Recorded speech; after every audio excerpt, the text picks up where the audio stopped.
Tiago, capítulo 4, a partir do primeiro versículo. Vamos, irmãos, pelo tempo, eu agradeço também a minha oportunidade nesta noite de participar do janeiro em casa, na quarta-feira, de celebração da palavra. Geralmente, eu sempre tenho a oportunidade, quando o pastor está me ajudando, né? Já dá dor de barriga. Imagina que ele aqui, ouvindo. Que hora não? Quem encontrou Tiago, capítulo 4? Diga amém. Amém. Acompanhe o texto comigo, que diz assim: de onde vêm as guerras e pelejas entre vós? Porventura não vendis para saber nos vossos deleites e nos vossos ventos guerreiros? Cobiçais e nada tens, matais e sois invejosos e nada podeis alcançar. Combateis e guerreais e nada tens, porque não pedis. Pedis e não recebeis, porque pedis mal, para o gastardes em vossos deleites. Aí o versículo 4 diz assim: adúlteros e adúlteras. Em outras traduções pode estar escrita a palavra infiéis. Não sabeis vós que a amizade do mundo é inimizade contra Deus? Portanto, qualquer que quiser ser amigo do mundo constitui-se inimigo de Deus. Ou cuidai vós que em vão diz a Escritura: o Espírito que em nós habita tem ciúmes? Antes, ele dá maior graça. Portanto, diz: Deus resiste aos soberbos, mas dá graça aos humildes. Sujeitai-vos, pois, a Deus. Resisti ao diabo, e ele fugirá de vós. Chegai-vos a Deus, e ele se chegará a vós. Limpai as mãos, pecadores, e vós, de duplo ânimo, purificai os corações. Senti as vossas misérias, e lamentai e chorai. Converta-se o vosso riso em pranto, e o vosso gozo em tristeza.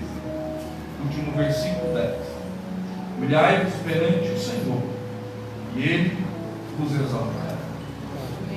Amém? Os irmãos podem se sentar.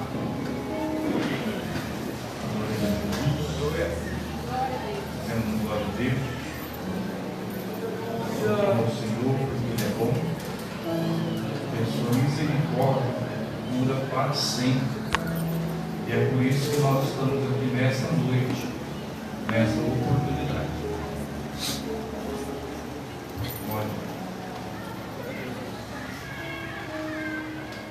meus irmãos, olhem aqui para mim. O momento da palavra é o momento em que Deus fala com a igreja. Então você precisa estar focado para que você entenda aquilo que o Senhor, através do seu Espírito Santo, quer nos ensinar nessa noite. Haja visto que nós estamos em celebração da palavra, de ensino. Então é o momento de nós ficarmos mais apercebidos, para que possamos compreender aquilo que nós lemos nessa noite, aquilo que o Senhor vai falar através da sua palavra. Nós estamos vivendo dias de conhecimento, de informação, mas observando Tiago e lendo a carta de Tiago, quem já leu a carta de Tiago? Faz assim com a sua mão só para me ver. Pouca gente. Quando a gente lê o texto, a gente fica meio assim, apavorado. Meu Deus, é agora. Que texto duro, texto difícil de ler. É verdade, quando eu li Tiago, eu também fiquei assim. Já faz alguns dias que eu estou no capítulo 4, não só no capítulo 4, mas em toda a carta de Tiago. E quando você lê Tiago, meditando versículo por versículo, você fica meio apavorado, porque ele nos confronta. Tiago é um pregador que nos confronta. A carta de Tiago é a carta mais prática do Novo Testamento. Foi a primeira carta a ser escrita. Ela é classificada dentro da teologia entre as cartas gerais, juntamente com Hebreus, 1ª, 2ª Epístola de Pedro, as 3 cartas de João e Lucas. É uma carta prática. E o que nós precisamos nos últimos dias, nesses dias que nós estamos vivendo, é colocar de fato em prática tudo aquilo que nós aprendemos na igreja. Qual o objetivo nosso de estarmos na casa do Senhor, se não lermos, aprendermos, observarmos as suas escrituras, as escrituras de Deus, a palavra do Senhor, e colocá-las em prática na nossa vida, para que a gente possa viver de fato, de verdade, aquilo que o Evangelho tem para nos dar.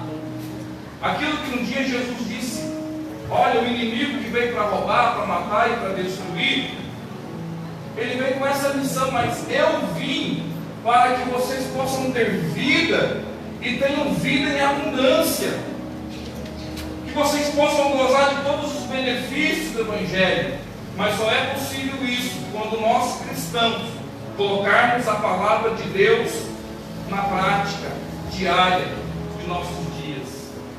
Hoje nós estamos vivendo uma guerra de conhecimento versus informação, ou informação versus conhecimento. Nós temos muitas informações, e durante todo o nosso dia, durante toda a nossa semana, durante todo o nosso mês, durante todo o ano, uma grande quantidade de informações são lançadas sobre nós. Nós temos informações praticamente 24 horas por dia, principalmente nessa geração que nós estamos vivendo, que é a geração da tecnologia, onde com um celular na mão você acessa muitas informações, praticamente no automático, online ali, informações de todos os 4 cantos da terra, e nós somos bombardeados por essas informações. Então, se alguém te perguntar acerca de algum assunto específico, você não pensa 2 vezes de pegar o seu aparelho celular, digitar lá no Google acerca daquela informação que você precisa obter, e logo o seu celular, através da internet, te dá a informação que você precisa. Então nós somos bombardeados 24 horas por informação. O que é informação? Informação são dados processados sobre alguém ou alguma coisa. Então toda hora você está acessando informação. Mas o que eu quero mostrar para os irmãos nessa noite, através da carta de Tiago, irmão de Jesus, e que muito mais do que informação, nós precisamos do conhecimento, porque conhecimento é diferente da informação. O conhecimento é informações úteis, obtidas através da aprendizagem e da experiência, principalmente a experiência empírica, ou seja, aquela que você, a partir do momento que recebe a informação, transforma essa informação em conhecimento, porque você aprendeu acerca dela, porque você utilizou de informações úteis, e quando essa informação útil se torna um conhecimento na sua vida, você pega essa informação que se transformou em conhecimento e consegue praticar, consegue colocar na prática tudo aquilo que você aprendeu, porque não é uma informação obsoleta, mas é um conhecimento que veio seguido da aprendizagem, e você agora, com as experiências, você pratica aquilo que você conhece. E nós estamos na casa de Deus com o objetivo não de receber somente informações da Bíblia, de mensagem de pregadores, mas muito mais do que isso, de receber a informação que é útil, porque a palavra de Deus é útil, trazer essa informação útil para o nosso coração, transformar isso em aprendizagem, em conhecimento, e a partir daí praticar tudo aquilo que nós estamos aprendendo na igreja, porque quando praticarmos, nos tornamos discípulos de Cristo, e quando somos discípulos de Cristo de verdade, você vai experimentar tudo aquilo que a palavra de Deus tem para nos dar.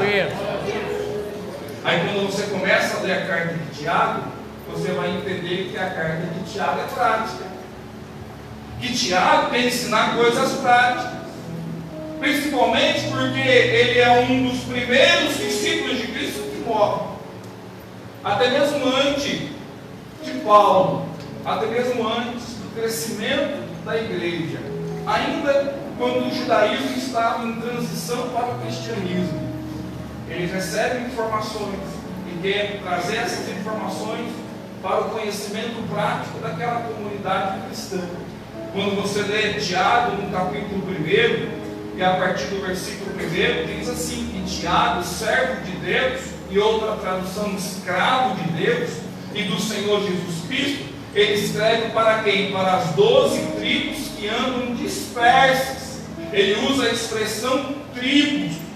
Por quê? Porque ele está falando com os judeus. Ainda não tinha um cristianismo formado. Na época, o cristianismo estava sendo considerado seita, os do caminho. Então, Tiago vai falar usando uma linguagem mais judaica, as 12 tribos. Mas ele estava falando com aqueles judeus que estavam se convertendo ao cristianismo. Quando você olha no capítulo 2, versículo 2, quando ele diz assim: porque se no vosso ajuntamento, ele usa a expressão ajuntamento, ou em outras traduções a expressão de sinagoga, já nos prova também que Tiago está falando para judeus que estavam se convertendo ali no início do cristianismo. Ele não usa a expressão igreja, como Paulo já usava nas suas cartas. Ele usa ajuntamento ou sinagoga. Tiago estava preocupado com aquela comunidade cristã que estava começando a engatinhar, mas que receberam muita informação, mas não estava conseguindo colocar na prática toda a informação que eles receberam acerca de Cristo Jesus. Se nós formos olhar o propósito da carta de Tiago, primeiro é expor as práticas hipócritas e ensinar o correto comportamento cristão. Destinatários, cristãos judeus do primeiro século, que se residiam em comunidades de gentios fora da Palestina, e todos os cristãos em todos os lugares. Qual foi a data que essa carta foi escrita? Aproximadamente 49 a 50 depois de Cristo, no início do cristianismo. Dois propósitos Tiago quer ensinar nessa carta. Primeiro, perseverança em meio ao sofrimento. Se você pega a carta de Tiago e lê o seu primeiro capítulo, você vai ver Tiago falando do sofrimento e dizendo que o sofrimento é bom, é importante, faz parte da vida de todo crente verdadeiro, e que esse sofrimento não é para destruição, mas para amadurecimento. E se nós tomarmos o sofrimento como algo que venha a ser um tutor, um área, um pedagogo que faz nos crescer, a gente consegue viver uma vida cristã na prática.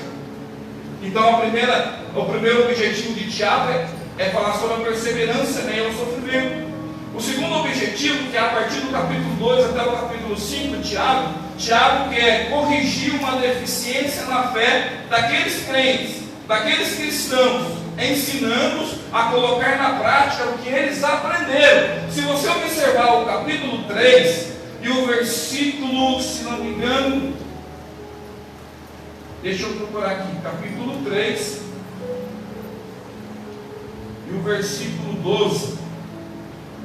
2:12, capítulo 2 e versículo 12. Tiago fala assim, assim falai e assim procedei. Então Tiago estava muito preocupado, irmãos, com a prática cristã daqueles crentes que precisavam colocar na prática aquilo que eles estavam aprendendo. Se eu fosse resumir cada capítulo, o capítulo 1 de Tiago vai falar sobre o verdadeiro cristão.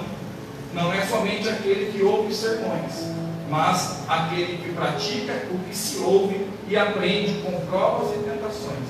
Por quê? Porque nós estamos vivendo um período, um momento, em que nós temos acesso a muitos sermões. Irmãos, nós não temos só o pastor Rafael como pastor aqui. Era para ser, mas na prática não é. Por quê? Porque você sai do culto aqui, ao chegar na sua casa, você pega o seu computador, o seu celular, entra no YouTube e lá tem um monte de pregador, um monte de pastor, e você ouve, e você se alimenta daquela comida que muitas vezes é estragada, que não é de Deus, que é uma heresia, e você fica a sua cabeça totalmente conturbada, porque você não sabe, agora eu creio no pastor Rafael, ou eu creio no pastor do YouTube. Então, o que Tiago quer nos ensinar? Que nós não somos somente aqueles que têm os sermões, e que vivemos de ouvir sermões. Não, muito mais do que isso. Nós precisamos colocar na prática tudo aquilo que você ouve aqui na igreja.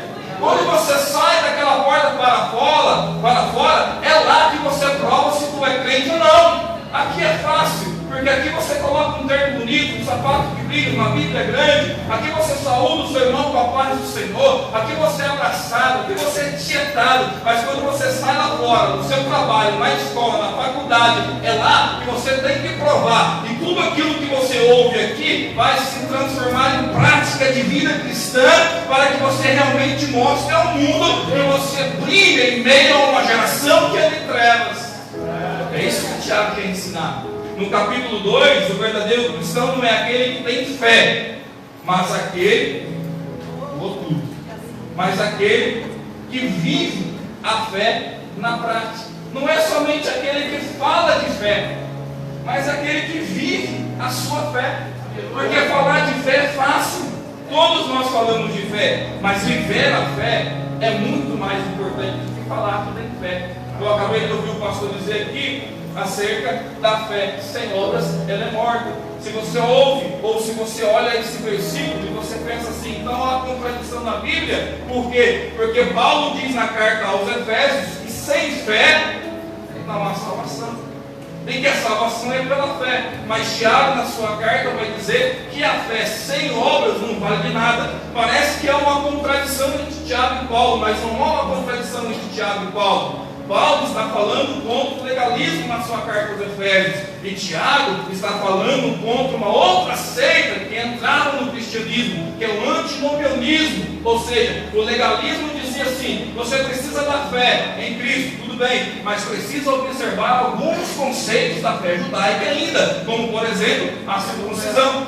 Tiago vai dizer: a fé sem obra ela é morta. Por quê? Porque o antinomianismo dizia assim: olha, a fé ela é legal, mas sabe, não precisa de muita coisa não precisa de experiência, não precisa de prática não, é só dizer que tem fé. Na verdade, olha, você pode viver a sua vida do jeito que você quiser. O antinomianismo dizia que era proibido proibir. A vida vira de qualquer jeito, não. O importante é você estar na igreja, participar de um culto, ouvir uma palavra da glória, sentir um arrepio. Agora, aquilo que você vai fazer lá fora não importa não. Importa sim. Se você não provar lá fora com as obras, a fé que você adquire que através da palavra, a sua fé não é verdadeira. Capítulo 3, Tiago diz que o verdadeiro cristão não é aquele que fala e mostra a sua sabedoria com palavras, mas aquele que pratica o que se fala com sabedoria. Aí ele fala da fala cuidadosa. Ele vai dizer assim: o homem que conseguir dominar a sua língua, ele é perfeito.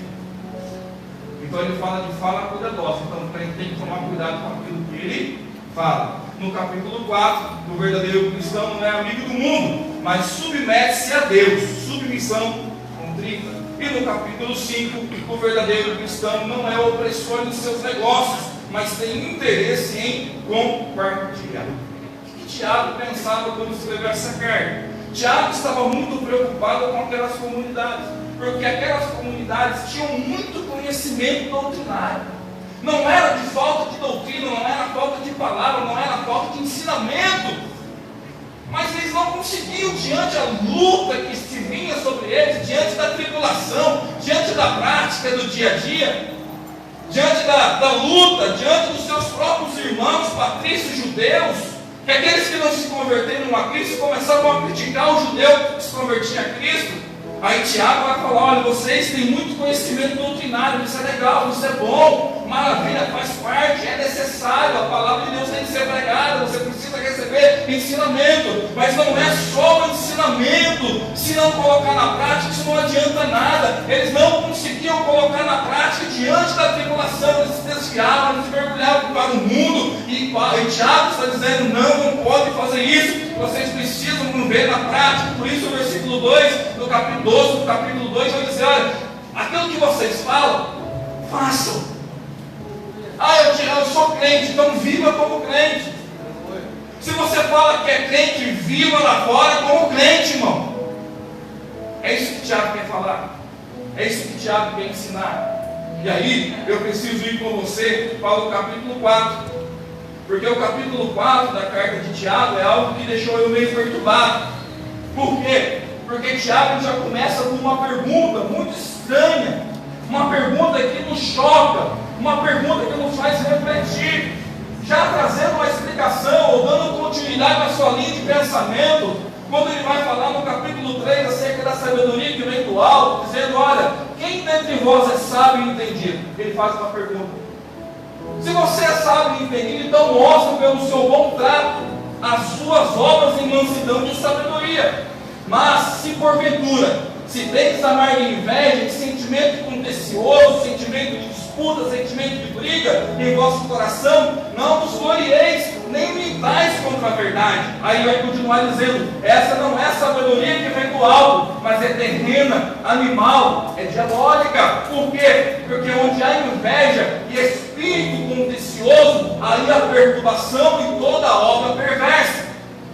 Aí você começa a entrar no capítulo 4, o Tiago vai dizer assim, faz a pergunta: de onde vêm as guerras e pelejas entre vós? Já parou para refletir nisso? De onde vêm as guerras? De onde vêm as pelejas entre vós? De onde que vêm os problemas da nossa vida? De onde que vêm as dificuldades da nossa vida? Por que nós não conseguimos viver na plenitude aquilo que o Evangelho quer nos ensinar e nos ensina? De onde vêm as guerras e pelejas entre vós? Se você parar para meditar a carta de Tiago, quando você para no primeiro versículo do capítulo 4, você precisava ficar aqui pelo menos o dia todo refletindo. De onde vêm as guerras? De onde vêm as pelejas? De onde vêm as tribulações? De onde vêm as dores que eu sinto? De onde vem a fraqueza? De onde vem o desânimo? De onde vem a vontade de desviar? De onde vem a vontade de sair dessa terra? De onde que vem? Tiago quer nos responder, Tiago quer nos ensinar. Aí ele mesmo, sabendo da resposta, ele continua, ele vai responder, ele vai dizer assim: vem disso, a saber, dos vossos deleites e nos vossos membros guerreiros. Não é o Satanás, não. Ele tem até uma partícula de culpa, mas a culpa principal é minha, a culpa principal é sua, a culpa principal das nossas mazelas nessa terra é nossa, porque nós não praticamos a Bíblia, nós não praticamos a palavra. Então Tiago está dizendo assim: de onde vêm as guerras e pelejas entre vocês? Da igreja, porque Tiago fala da igreja. Tiago não está falando para o mundo, Tiago está falando para crente, Tiago está falando para cristãos dentro da igreja, que está dizendo: gente, de onde que vêm as guerras? De onde que vêm as pelejas? Se não dos vossos deleites. O que é deleite? A palavra deleite vem de Edonom. Observe isso. O que é Edonom? É hedonismo. O que é hedonismo? É a concepção da vida segundo o qual o prazer é a finalidade. Aleluia. Isso é hedonismo.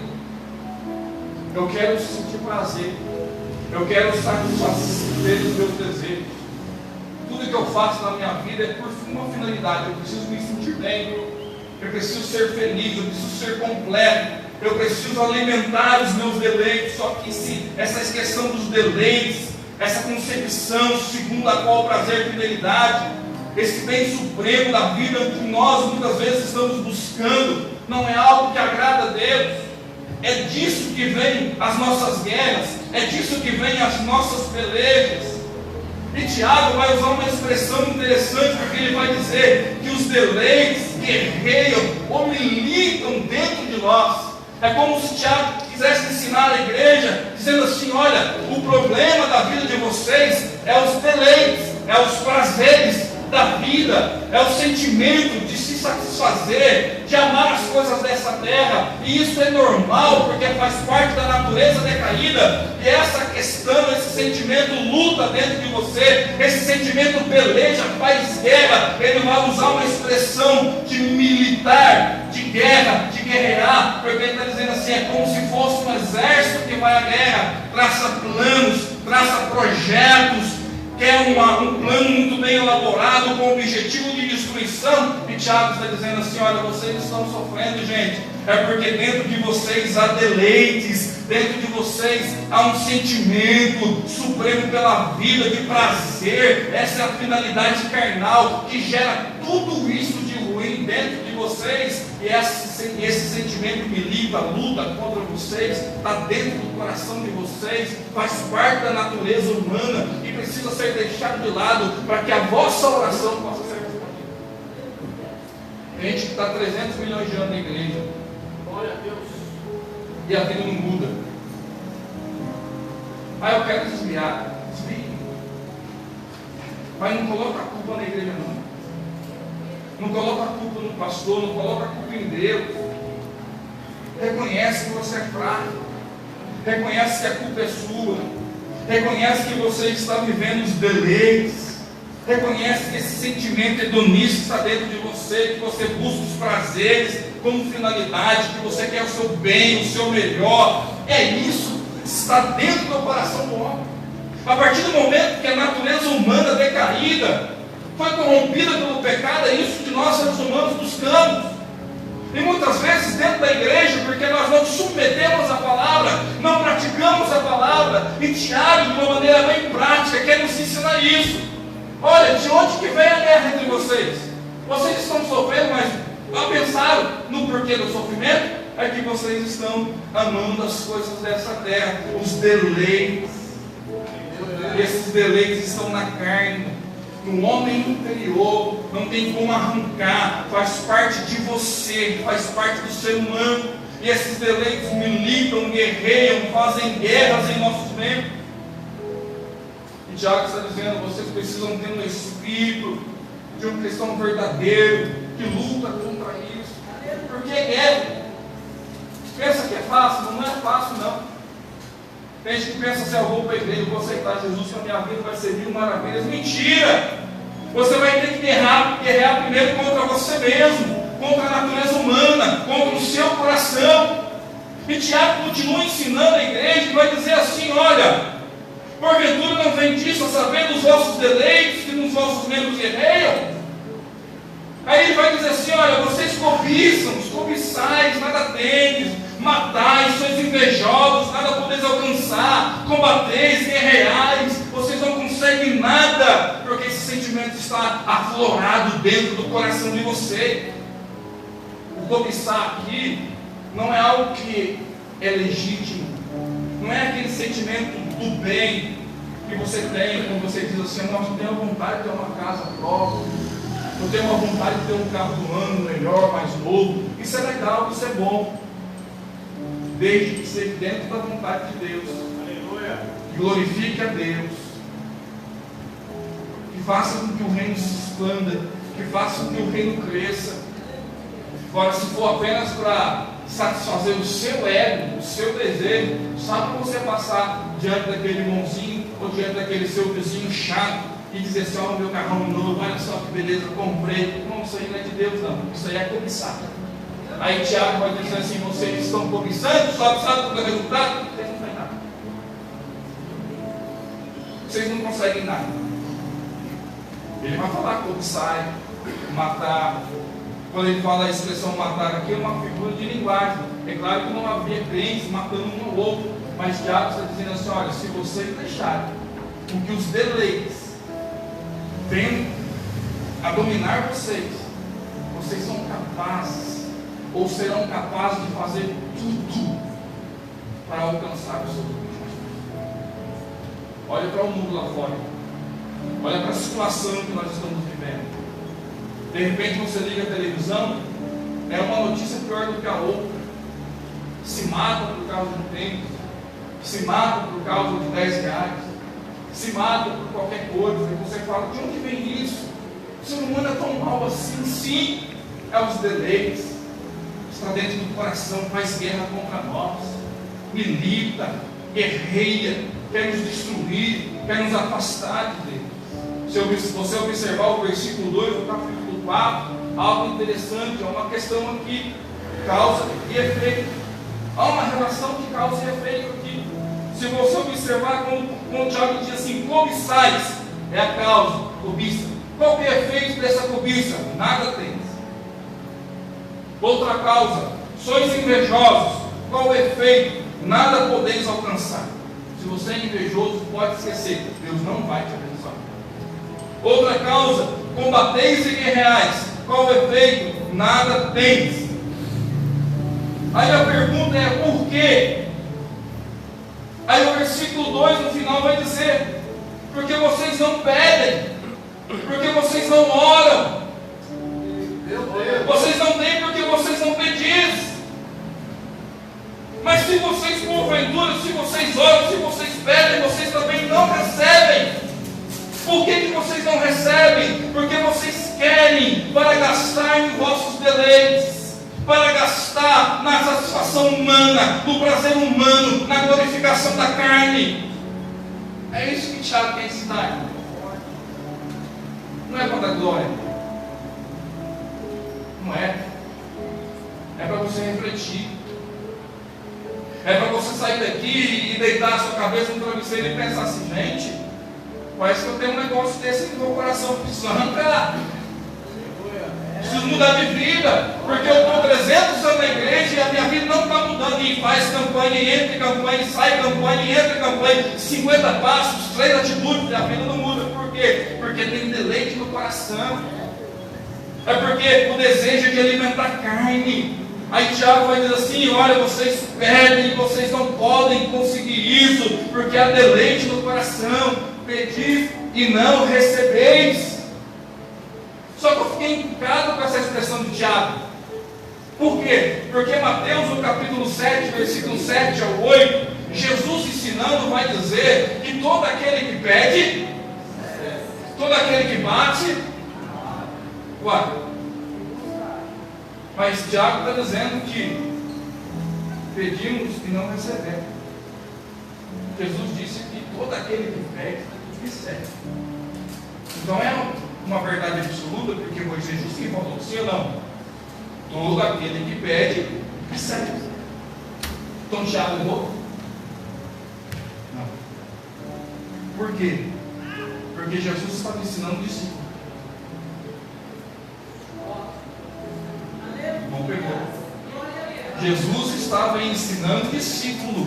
Qual que é a característica do discípulo? Ser igual ao mestre. Pensar como o mestre pensa. Olhar como o mestre olha.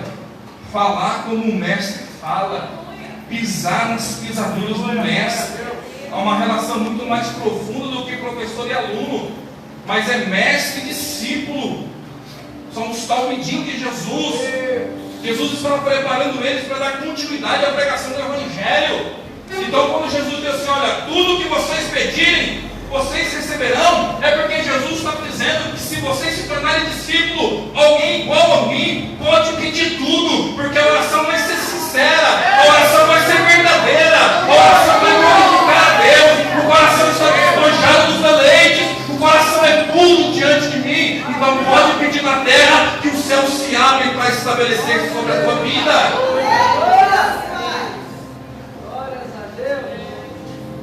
Então Jesus não mentiu e nem Tiago está dizendo ao contrário do que Jesus. Tiago está falando com um monte de cristãos desviados que não conseguia praticar mais a palavra. E Jesus está falando, se vocês forem meu discípulo de verdade, pode pedir que eu vou dar. Aleluia. Pode pedir que o milagre vai acontecer. Eu creio. Lucas 8,14 vai dizer que os deleites da nossa vida nos proíbem de frutificar de verdade.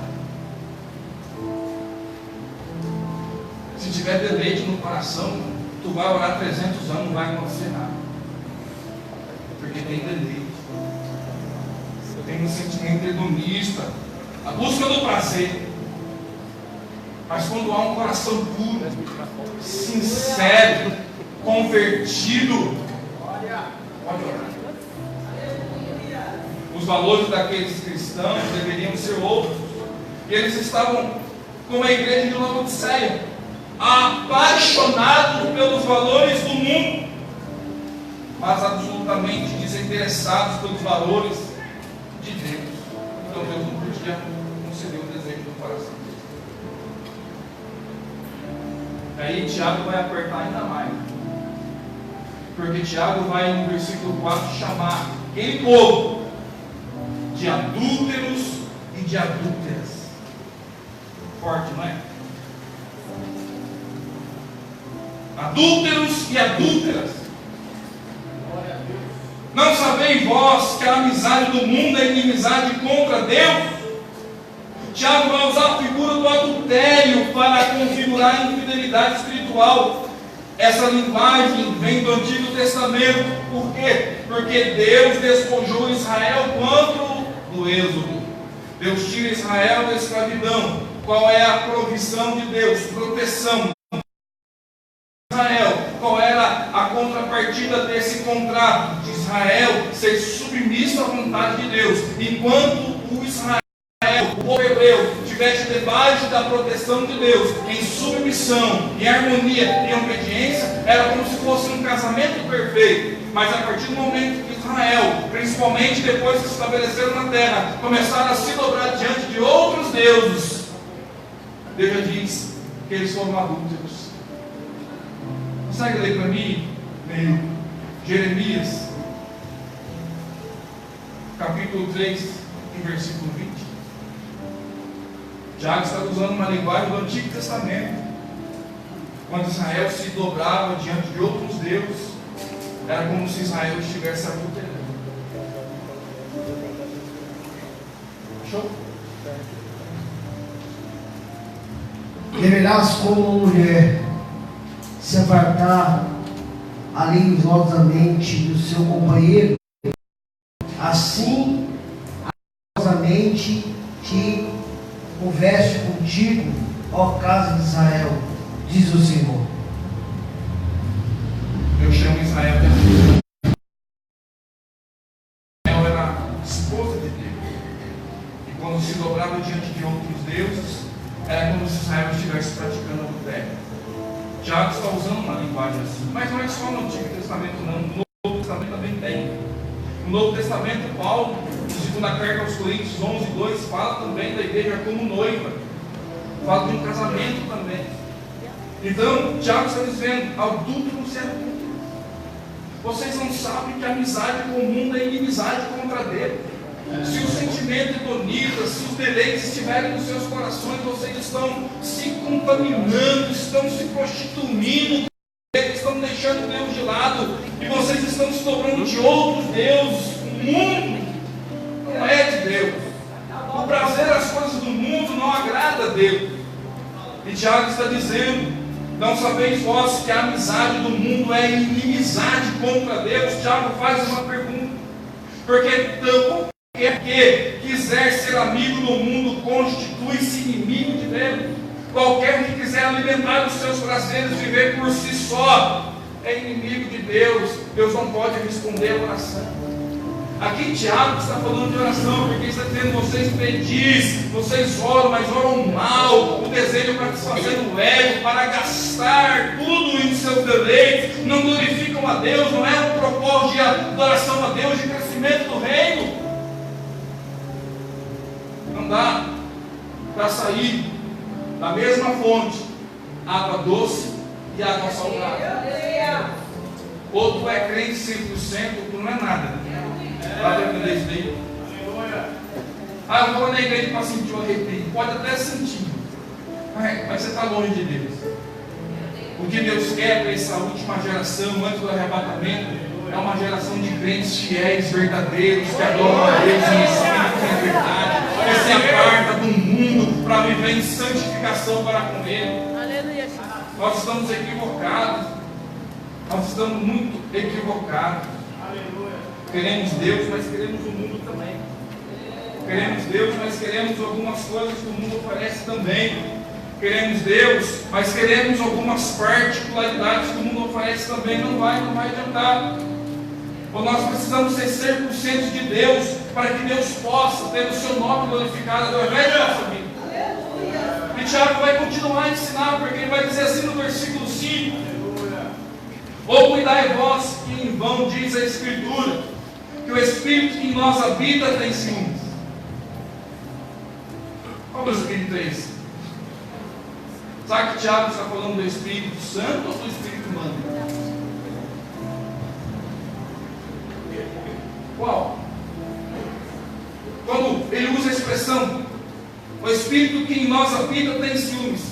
É o Espírito Santo ou é o Espírito humano? Hã? Quem acha que é o Espírito Santo? Levanta a mão. Quem acha que é o Espírito humano?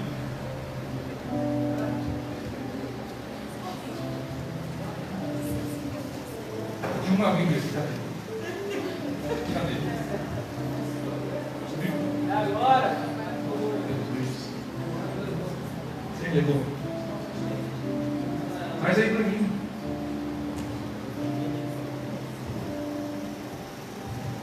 Eu vou ler o mesmo versículo. A igreja fala se concorda com isso ou não. Tiago, capítulo 4, versículo 5. Ou vocês supõem que a Escritura fala em vão ao afirmar que há um Espírito em nós que cobiça com intensidade? Mudou o entendimento?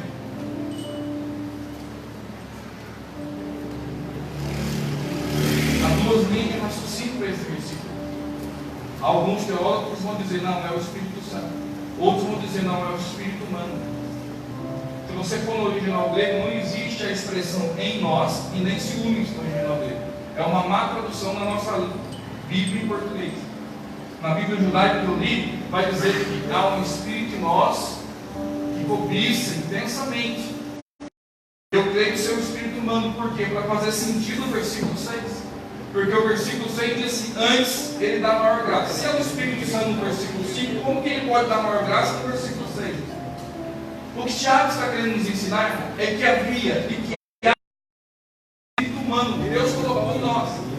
E esse Espírito humano cobiça, esse Espírito humano guerreia, esse Espírito humano que lida para com as coisas da terra, para com as coisas do mundo. Se você pegar todo o contexto de Tiago, capítulo 4, desde o versículo 1, versículo 2, daquilo que Tiago está explanando aqui, é muito claro isso. Ele está dizendo: olha, existe um Espírito humano dentro de vocês que milita, que quer guerra contra a santidade, quer guerra contra Deus, quer guerra contra a adoração, que deseja os deleites, que deseja o mundo, que deseja o pecado, que deseja estar fora de Deus, que deseja as coisas dessa terra. Aí Tiago vai dizer assim: só que antes de tudo isso, há uma oportunidade para mim, há uma oportunidade para você, há uma oportunidade da igreja, para a igreja. Por quê? Porque antes do Espírito humano desejar deleites, desejar o pecado, desejar as coisas ruins, Deus, na sua misericórdia infinita, nos envia a sua graça, o seu Espírito, o Espírito Santo, que habita no crente, que se nós nos subjugarmos a Ele vai nos dar tanta graça, mas tanta capacidade, mas tanta força para vencer o pecado, para vencer o mundo, para adorá-lo em espírito e em verdade. Tiago está dizendo: é possível ser crente, é possível ser sincero, é possível ser verdadeiro, é possível parar de levantar e cair e levantar, ser crente uma semana e desviar na outra. Não, é possível ser crente 24 horas por dia, porque existe um Espírito, uma graça que nos envolve, e nós estamos aqui porque essa graça nos envolveu tanto, que tirou você da sua casa nessa noite de quarta-feira para vir até a igreja, talvez não para ouvir esta palavra, mas para você ouvir aquilo que você necessita ouvir, porque Ele dá graça muito maior àqueles que se submetem a Ele. Porque Tiago vai citar Provérbios 3,34 dizendo que Ele resiste ao soberbo. Talvez você vai dizer assim: que é isso? Eu sou crente, estou na igreja há 300 anos, essa palavra não é para mim, não é soberbão. Deus resiste a você, mas se você nessa noite for humilde e reconhecer que é pecador, e reconhecer que pecou, e reconhecer que precisa de Deus, o Espírito Santo, a graça de Deus vai te envolver nessa noite, e você vai sair daqui cheio da presença do Espírito Santo de Deus, para uma vida de verdade como crente, para uma vida sincera como crente, não mais amando o mundo, não mais amando os deleites, mas se sujeitando a Ele de verdade, recebendo tudo aquilo que Ele tem para dar para você.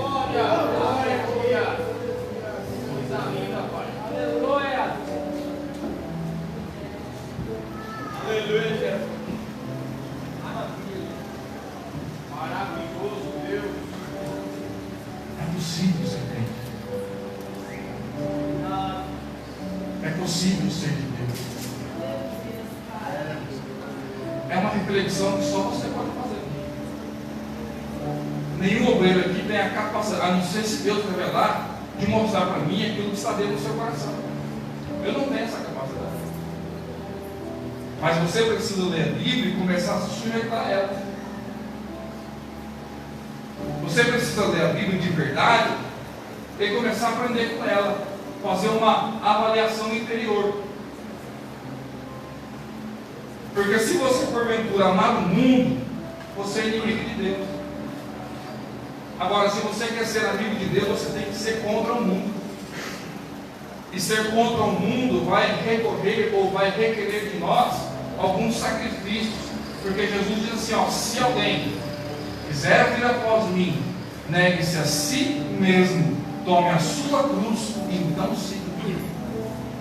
Ele não diz assim, ó, se alguém quiser vir, pegue um buquê de flor, recebe em suas mãos uma caixa de bombom de chocolate. Ele diz assim, se alguém, ele não obriga, o ser ali é condicional. Se alguém, depois de ouvir a minha palavra, depois de submeter a minha palavra, se alguém quiser ser meu discípulo, então negue-se a si mesmo, negue-se os deleites,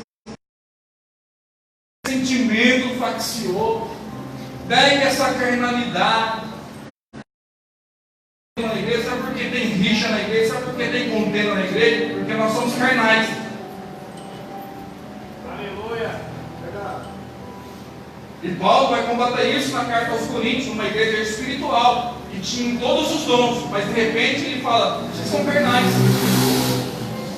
Tem contenda, tem divisão, tem partidarismo. Se tem partidarismo, tem carnalidade, porque crente cheio do Espírito Santo não divide, soma.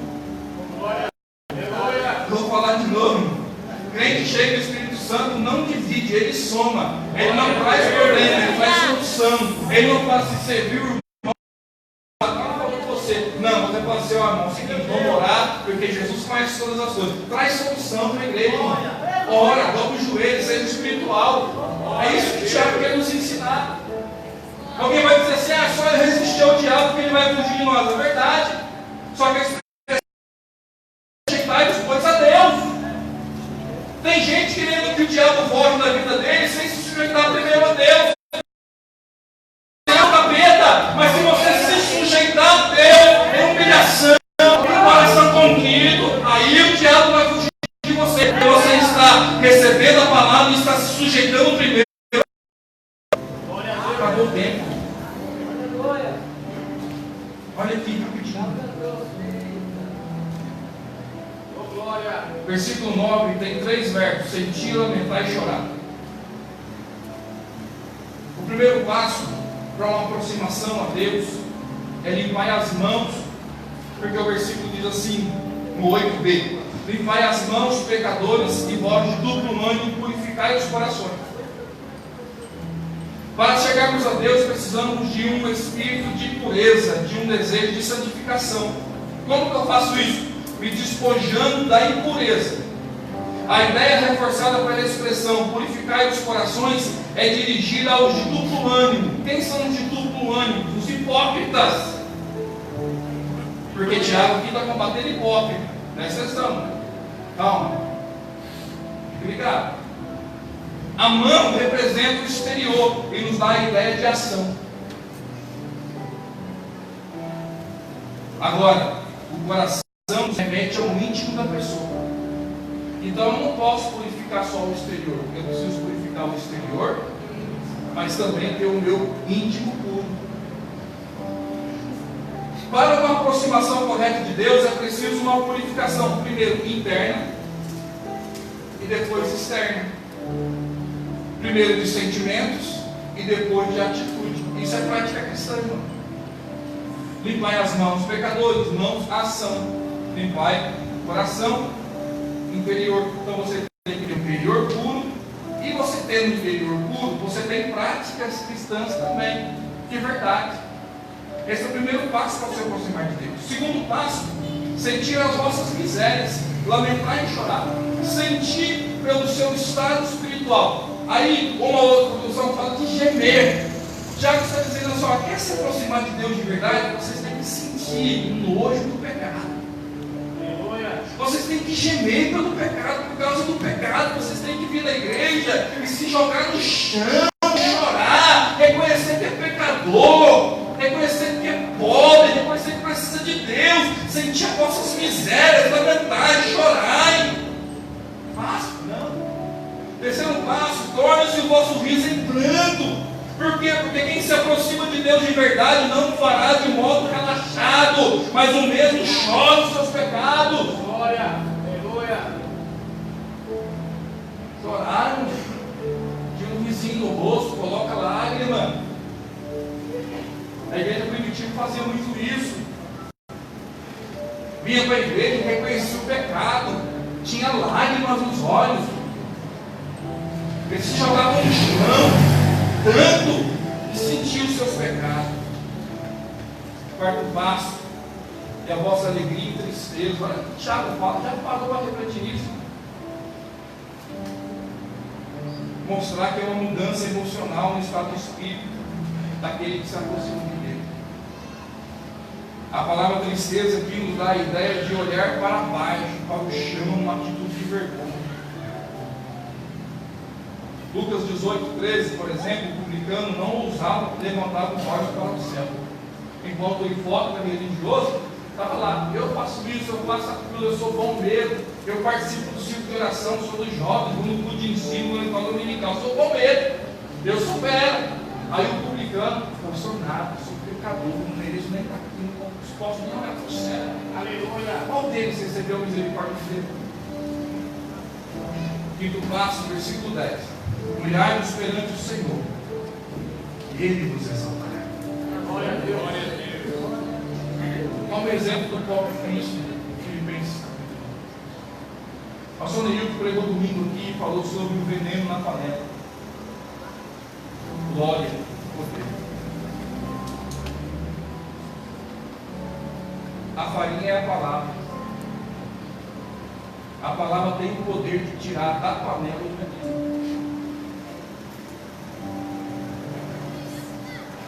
Tem dia que você tem que sair daqui desse jeito aí, sem pular. Aleluia.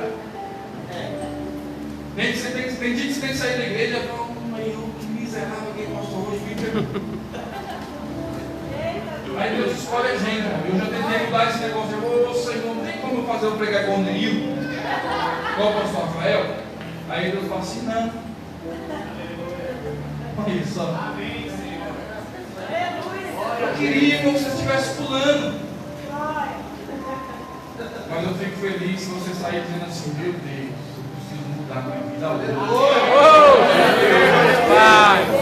Eu preciso purificar o meu coração, eu preciso arrancar os deleites do meu coração, eu preciso deixar de ser amigo do mundo, eu preciso me converter, eu preciso ser crente, eu preciso vir para a igreja de verdade, com um sentimento verdadeiro, eu preciso ter as minhas orações atendidas, eu preciso realmente fazer a obra de Deus, eu tenho que parar de ser fofoqueiro, eu tenho que parar de ser mexeriqueiro, eu tenho que parar de falar mal dos outros, eu tenho que vir para a igreja com o coração sincero, porque só assim Deus vai me abençoar. Eu tenho que ler mais a Bíblia, eu tenho que orar mais, eu tenho que meditar mais. Eu quero que você saia pensando isso hoje. Aí sexta-feira você pula. Domingo você pula. Mas hoje você vai sair com o coração sangue, mancando.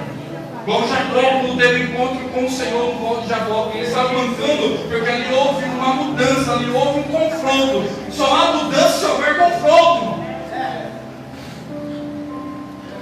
Só há conversão se eu expor, ou se você entender que é pecador. Se você começar a vir à igreja achando que você é perfeito, que você não muda.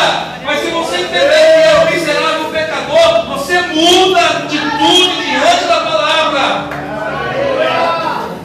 Se você quer mudar as suas atitudes diante da palavra, você vai fazer uma oração agora. Glória a Deus, aleluia, Jesus. Pedindo a Deus que te transforme. Aí eu sou transformado, glória a Deus. Te mantenha firme.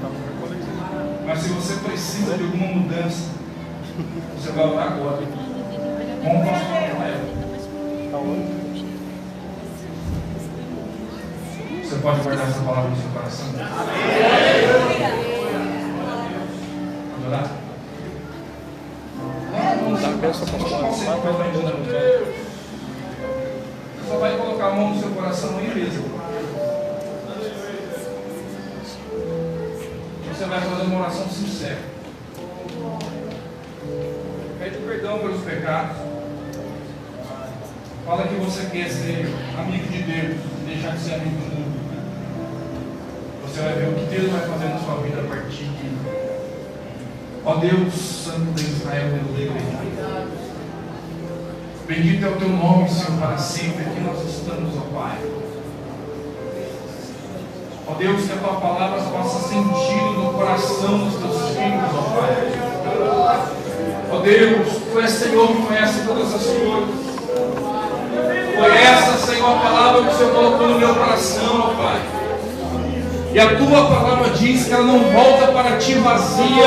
Antes ela faz aquilo para qual foi destinada. Se um crente sair daqui dizendo eu preciso mudar, a tua palavra surtiu efeito. Por isso, ó Pai, eu te peço, arranca dos nossos corações os deleites. Porque é uma necessidade no nosso interior de mudança, de purificação. Nós precisamos deixar as coisas desta terra, as coisas deste mundo. Nós precisamos nos humilhar diante de Ti, nos sujeitar diante de Ti, ó Pai, para que de fato, de verdade, possamos, ó Pai, usufruir de tudo aquilo que o Senhor tem para nos entregar, Senhor, nesta terra, para que as nossas orações possam ser respondidas. Ó Deus, converte o nosso sorriso, ó Pai querido, em lágrimas nesta noite. Só hoje, ó Pai da glória, para que possamos sentir as misérias, ó Pai, que nos afastam de Ti. Ó Espírito Santo, que sonda os corações, ó Pai, nesta noite. Visita cada um dos teus filhos, ó Pai. Glória! Arabaxundi andarabacunda. Namantuini candalabassundi classe, mandarabacuini glória! De raio chongandarasubi dio candarabam classe, mandarabaxundi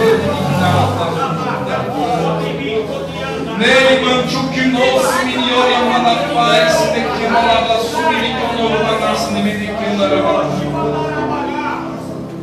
Visita cada um dos teus filhos, tu não deixa os teus filhos sair daqui da mesma maneira. Mas, ó Pai, que eles possam sair daqui refletindo nessa palavra, que não consigam dormir nesta noite, mas que haja confronto no seu interior, Pai da glória, para que haja mudanças verdadeiras e profundas, e para que o Senhor faça um milagre, arranca todo tipo de veneno, Senhor, na panela dos teus filhos, ó Pai, com a palavra, Senhor, com a farinha, ó Deus. O Espírito do Senhor possa ter, Pai, prioridade em nossas vidas, e que possamos de verdade sair daqui dizendo: eu preciso de Ti mais e mais, ó Pai. Os nossos corações se quebrando, e que haja vida em nós. Faz um milagre na Tua igreja.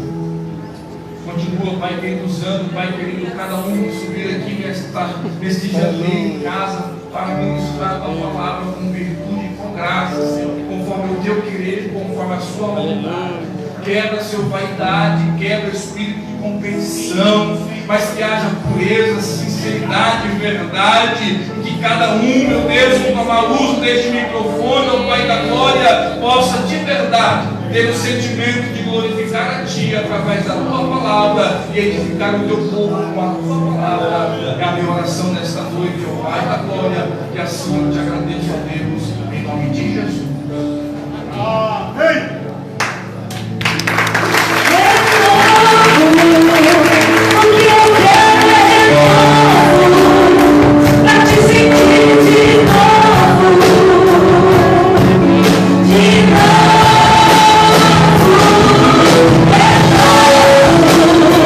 O que eu quero é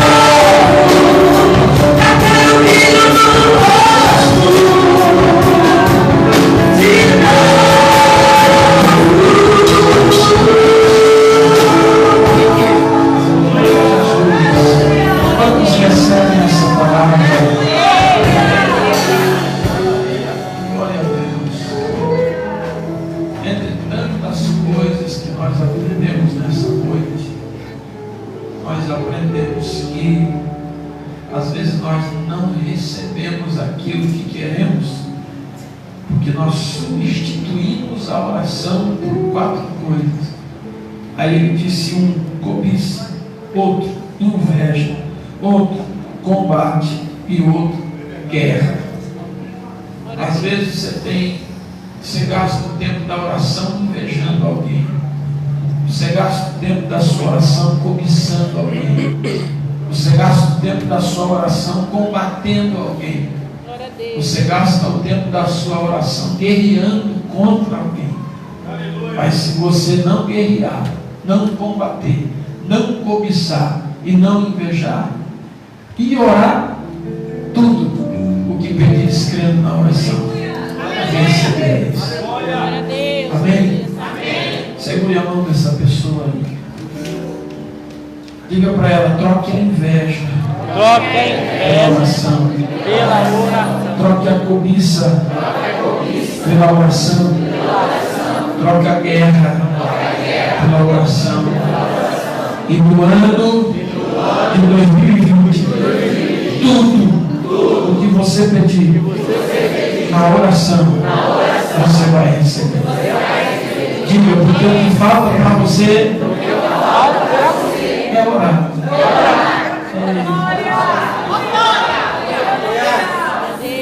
Orar. Sexta-feira nós temos aqui a continuação do nosso janeiro em casa.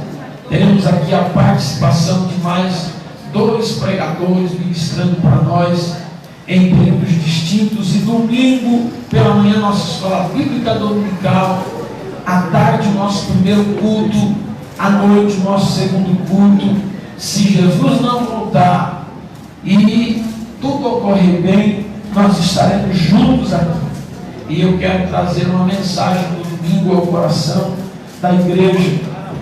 Como diz o pastor Kleber, às vezes não é uma mensagem que você vai pular tanto, mas é uma mensagem. Venha para esses cultos que tem sido uma bênção. Amém? Amém. Que grande amor de Deus, a graça do nosso Senhor e Salvador Jesus Cristo, que a comunhão e a consolação do doce e meigo Espírito Santo seja com todos nós, não só hoje, mas para todos sempre. Vamos dizer juntos: amém!